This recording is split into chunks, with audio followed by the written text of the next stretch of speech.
Let's now cross to our reporter, Kulofelo Sitlajile, who is standing by for us with an update. Kulofelo?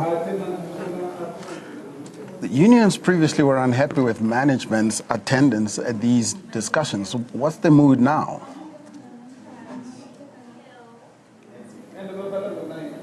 A very good evening to you and our viewers at home. Of course, we are still locked in those very intense negotiations between Eskom and the labor unions. As it stands, the unions came back and gave Eskom feedback, and then Eskom broke out into their individual caucus. And then after that, they went back to plenary, where they continued to engage and have talks. And just moments ago, the unions just walked out of plenary. That is an indication that talks are still continuing. That is also an indication that the unions might now want to speak as just the unions alone, just to go over what Eskom has now tabled.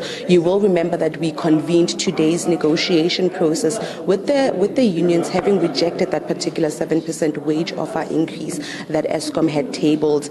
And as it stands, there were also other very pertinent issues that they wanted Eskom to address, and those of course revolved around bonuses as well as that housing allowance. And it really is one of those things where the unions are calling on Eskom to really look at their demands holistically and not just are limited to just that wage dispute that they're currently having at this current point in time.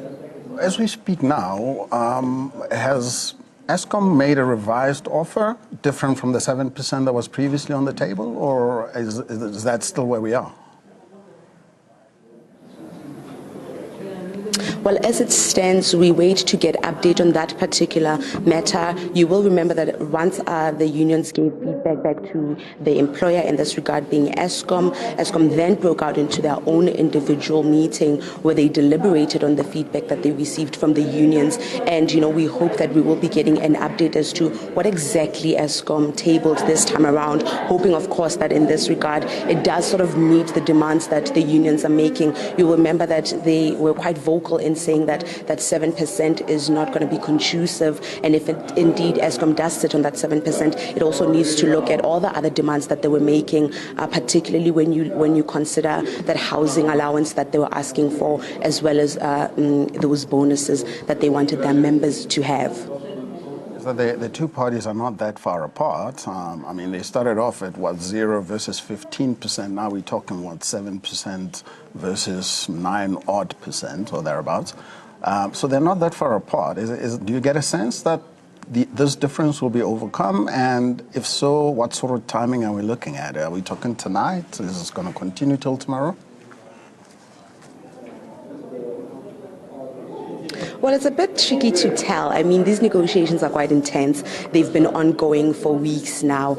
But at the heart of this matter is really the unions hoping that they can come to an amicable solution that will really have the members get all the demands that they've been tabled. But furthermore, there really is this underlying notion that strike action is something that needs to be prevented. So both parties are really coming into these negotiations really trying to avoid that, because when you really look at it, it's going to be quite detrimental, considering that if there is a nationwide strike, that could possibly lead to more blackouts, and that is something that the unions as well as Eskom have been saying that they will try to avoid. You will remember that in one of the interviews that I had with the union officials, they did make mention of how if they exhaust these particular negotiations, they will resort to the CCMA, and if that does not work out, they will have no other choice but to embark on strike action. But of course, this is something that will only have to be looked at if in fact these negotiations do not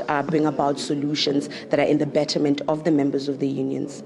And then to that end, do you have a sense of whether we have some sort of deadline for when that eventuality will happen? Is it post the CCMA discussions that we would only get to a full-blown strike? Is there an actual deadline to the current discussions as well?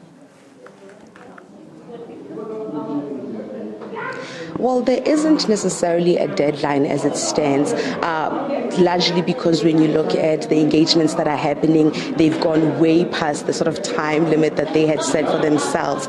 So, the negotiations are going on, they're continuing, and this is really in the hopes that there will be solutions that will be tabled, and, it's just so we can really avoid that strike action. But of course, the unions have stated that if these negotiations, if they reach a deadlock rather in these particular negotiations, they will have to go the CCMA route. So that basically means that they will have to basically go through this particular process first, and if it does fail, then the next step will have to be the CCMA. But as it stands, they're really engaging in these particular negotiations, hoping that solutions will be tabled, but furthermore that Eskom tables solutions that will rather be meeting the demands that the union members have tabled.